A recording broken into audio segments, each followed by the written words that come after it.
à remercier très chaleureusement Jean Kouchner pour son invitation. Je tiens aussi à remercier Khadija Ridouane pour cette magnifique organisation. C'est vraiment un immense plaisir, c'est un grand bonheur pour moi de venir donner aujourd'hui la conférence inaugurale des assises de la presse francophone à Conakry, d'autant que si je regarde le thème, journalisme, transparence et investigation, il a nourri mes recherches au cours de toutes les dernières années.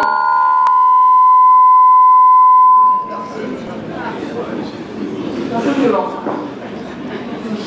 Ouais, Jean vous a déjà dit la vérité, ça je ne peux pas vraiment le cacher plus longtemps, que je ne suis pas journaliste.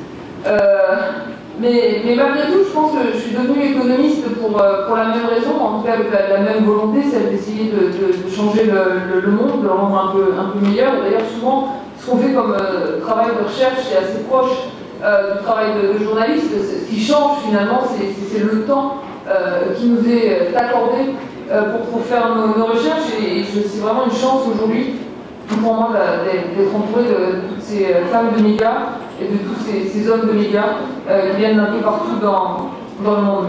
Je voudrais juste avoir une pensée pour ma grand-mère qui nous a quittés il y a tout juste quelques jours, et grâce à qui j'ai découvert la presse, et en particulier la presse locale, parce qu'il n'y avait pas un seul jour où chez mes grands-parents, on ne trouvait pas la Voix du Nord ouverte sur la table. Et on parlait tout à l'heure avec Jérôme Bouvier de l'utilité du journalisme utile.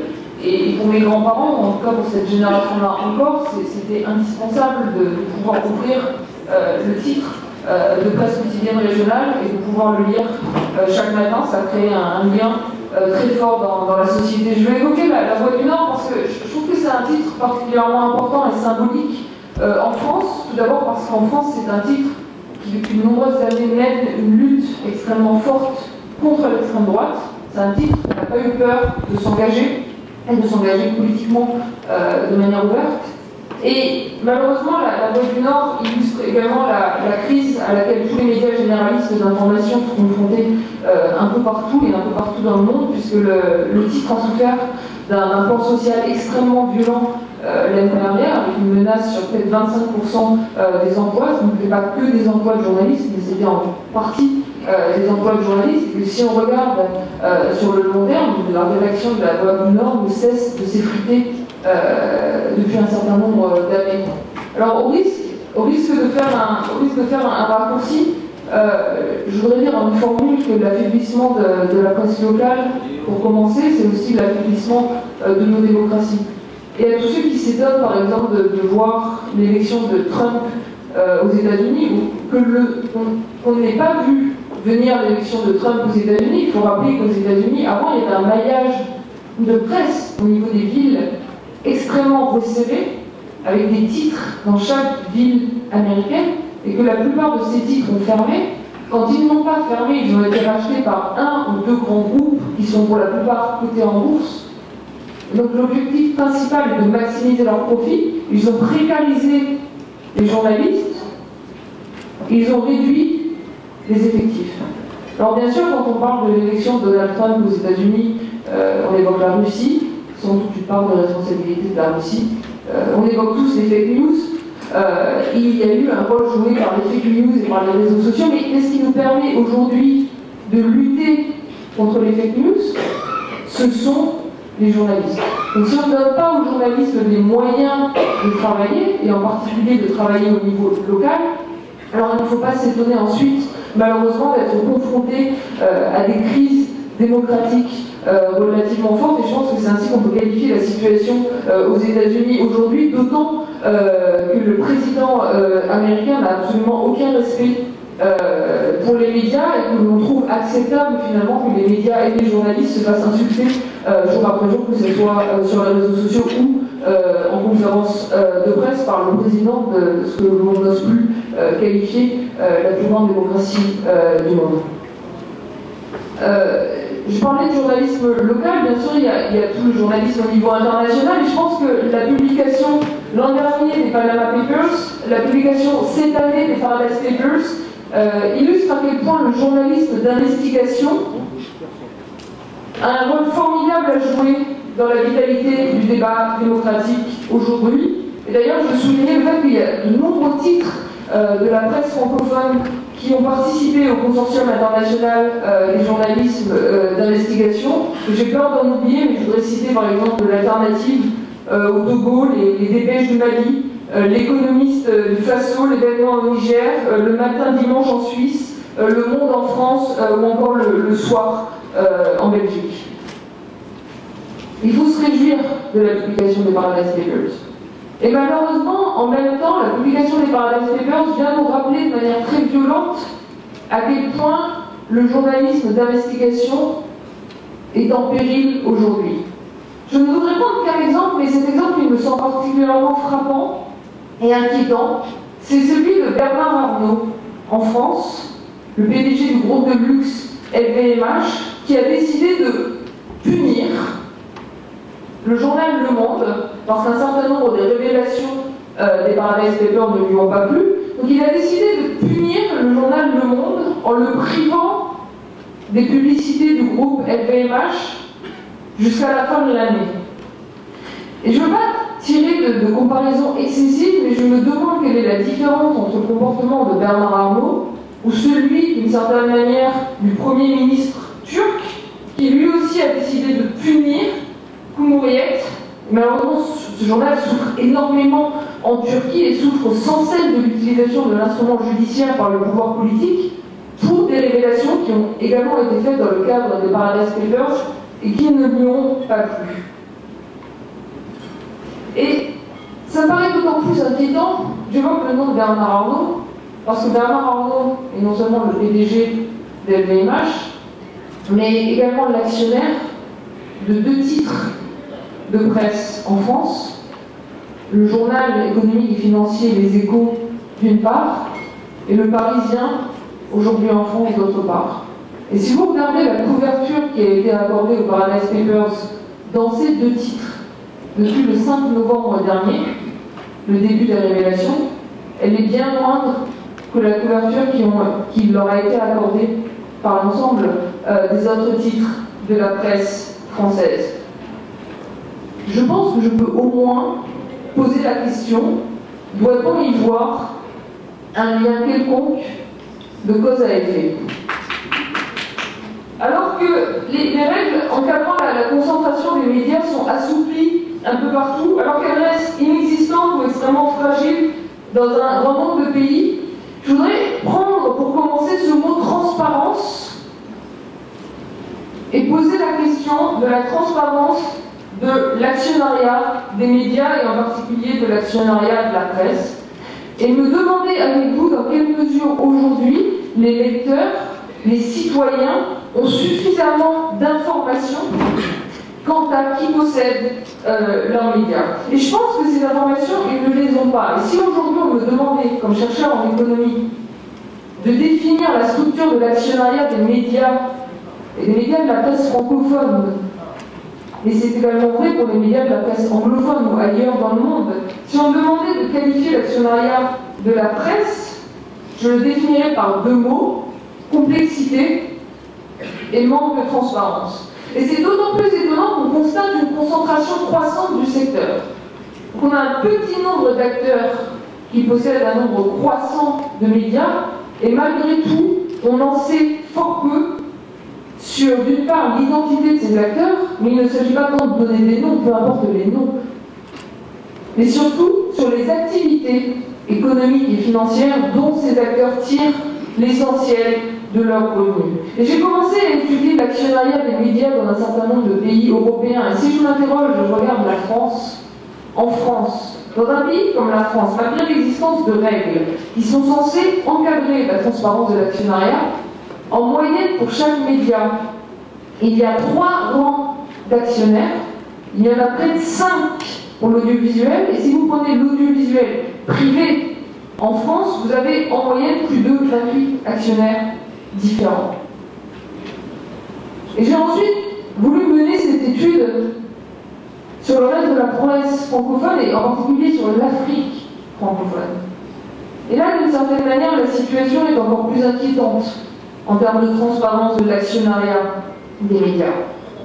Parce qu'en Afrique francophone, quand les médias ne sont pas possédés par l'État, il se révèle le plus souvent difficile, pour ne pas dire impossible, de révéler l'identité des actionnaires des médias. Et finalement, je me retrouve régulièrement à travailler avec des journalistes d'investigation, qui se retrouvent à analyser la structure même de l'actionnariat de leurs journaux. Et je pense qu'aujourd'hui, quand on parle de transparence dans les médias, le premier travail de transparence pour lequel les journalistes doivent se battre s'ils veulent retrouver la confiance de leurs lecteurs, c'est la transparence de ceux qui les possèdent. Et je pense que c'est d'autant plus important que si vous regardez la structure de l'actionnariat des médias et ce qu'on en sait, de plus en plus d'actionnaires des médias sont extérieurs au secteur des médias. Il ne s'agit pas de grandes familles des patrons de presse qui ne tireraient l'essentiel de leurs ressources que de leurs activités dans le secteur des médias. Vous trouvez des actionnaires qui tirent la majorité de leurs revenus de la vente d'armes, de la construction automobile, de la vente en ligne, du secteur des télécoms, quand parfois ils ne font pas tout simplement de la politique. Et je trouve ça particulièrement dangereux. C'est dangereux tout d'abord parce que cela donne régulièrement lieu directement à de la censure. Mais je trouve ça d'autant plus dangereux et pervers d'une certaine manière car cela donne encore plus souvent lieu à de l'autocensure de la part des journalistes, qui ne peuvent plus traiter de pans entiers de l'économie. S'ils traitent positivement d'une transaction, on va les accuser, on les accusera toujours parce qu'il y aura toujours un doute, de faire le jeu de leur actionnaire. Et s'ils en traitent négativement, potentiellement ils prennent un risque. Et donc vous avez des secteurs, je pense en particulier au secteur des télécoms, toutes les activités liées à Internet, qui doivent être des secteurs extrêmement régulés et dont finalement les journalistes, piliers même de la vie démocratique et donc des régulations, n'osent plus parler dans leurs médias. Alors j'aurais pu passer cette conférence à égrener des noms de milliardaires qui investissent massivement dans les médias, les fameux tycoons. J'avais bien anticipé d'évoquer le nom de Vincent Bolloré, mais maintenant je sais que c'est un sponsor de la conférence, je suis un peu gênée de vous entendre. Mais bon, voilà.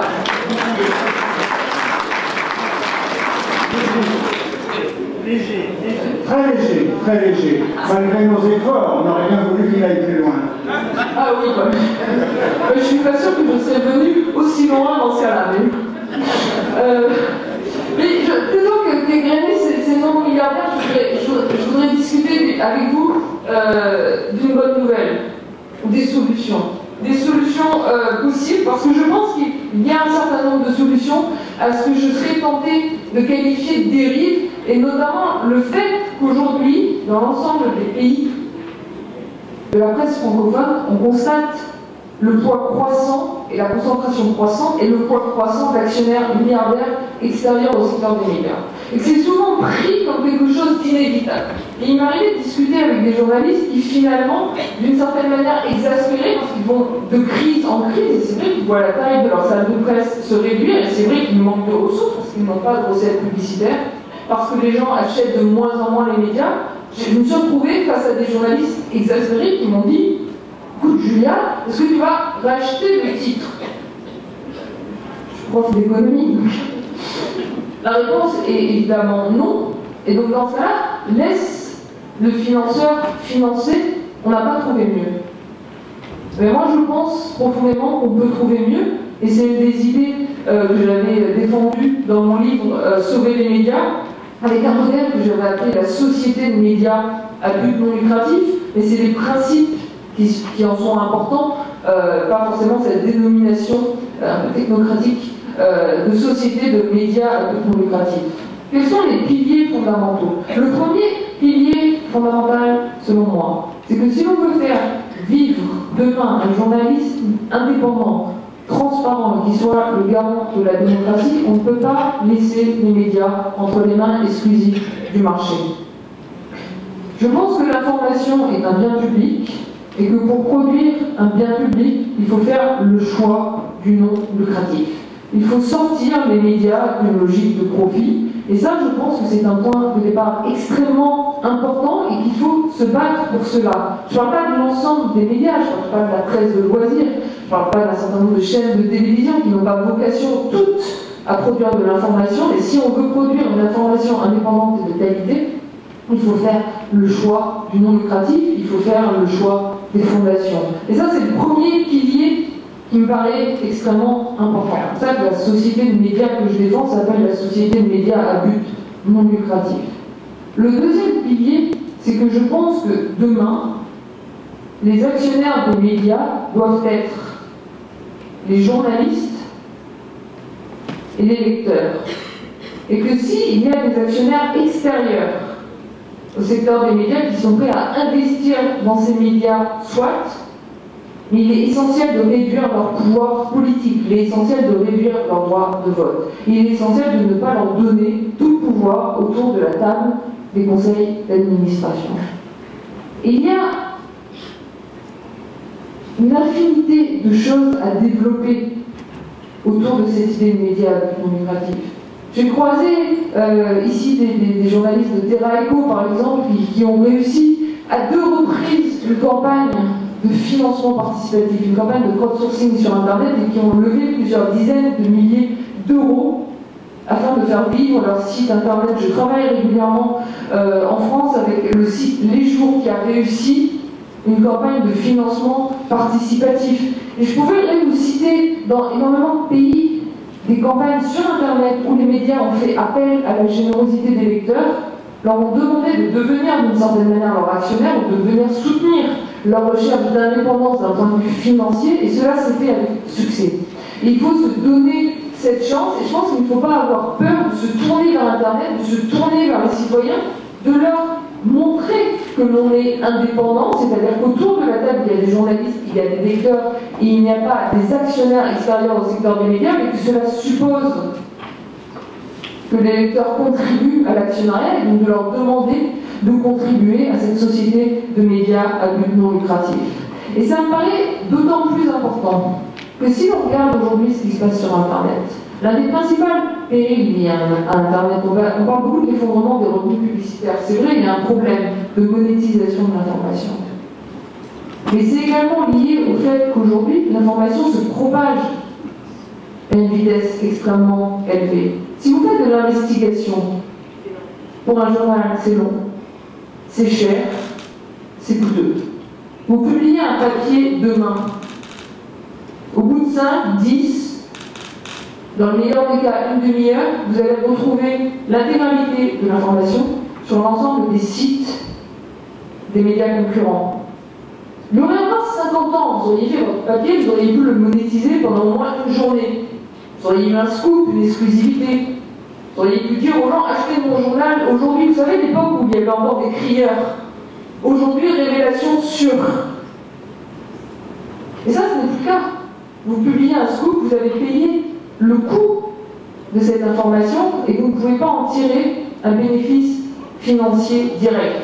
Vous en tirez une réputation que vous pouvez construire à long terme, il faut s'en réjouir, mais vous n'en tirez pas un bénéfice financier direct. Donc non seulement, dans tous les cas, parce que l'information est un bien public, il faut la sortir de la logique du marché, mais également parce que cette information, aujourd'hui, du fait des nouvelles technologies et du fait d'Internet, il devient extrêmement difficile de la monétiser. Et d'ailleurs, c'est pourquoi je tiens à applaudir les efforts qui sont faits par les consortiums internationaux de journalistes, parce que c'est une manière de mettre des moyens en commun, et c'est une manière de repenser les médias comme travaillant ensemble pour produire de l'information, plutôt que comme de simples entreprises privées se faisant concurrence les unes les autres pour maximiser leurs profits économiques et financiers.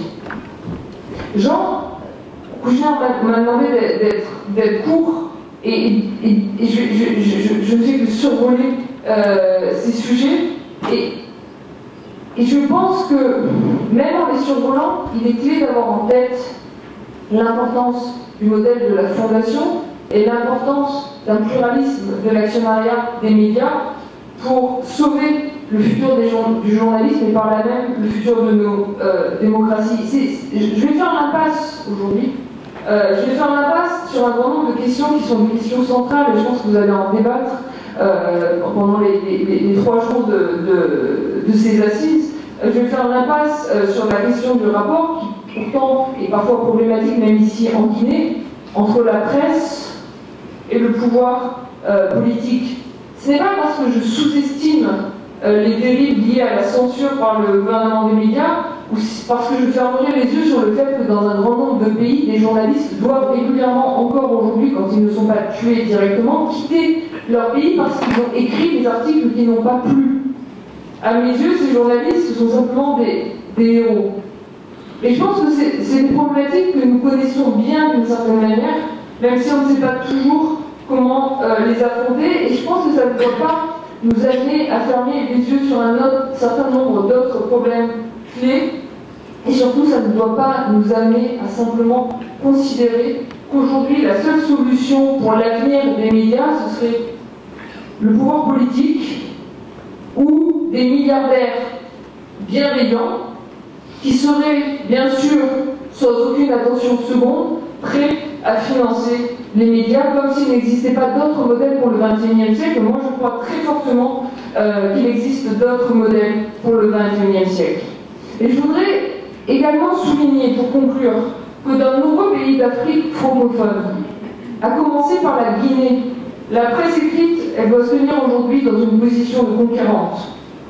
Si l'on regarde les chiffres de l'Afrobaromètre aujourd'hui en Guinée, moins de 10% de la population dit s'informer grâce à la presse écrite. Et finalement, Internet n'a que peu changé cette situation. Alors que dans d'autres territoires, le lectorat de la presse francophone s'effrite jour après jour, les lecteurs disparaissent au détriment d'autres médias notamment, les médias en Afrique francophone ne peuvent que croître. Donc c'est une formidable opportunité, et cette opportunité, il faut la saisir.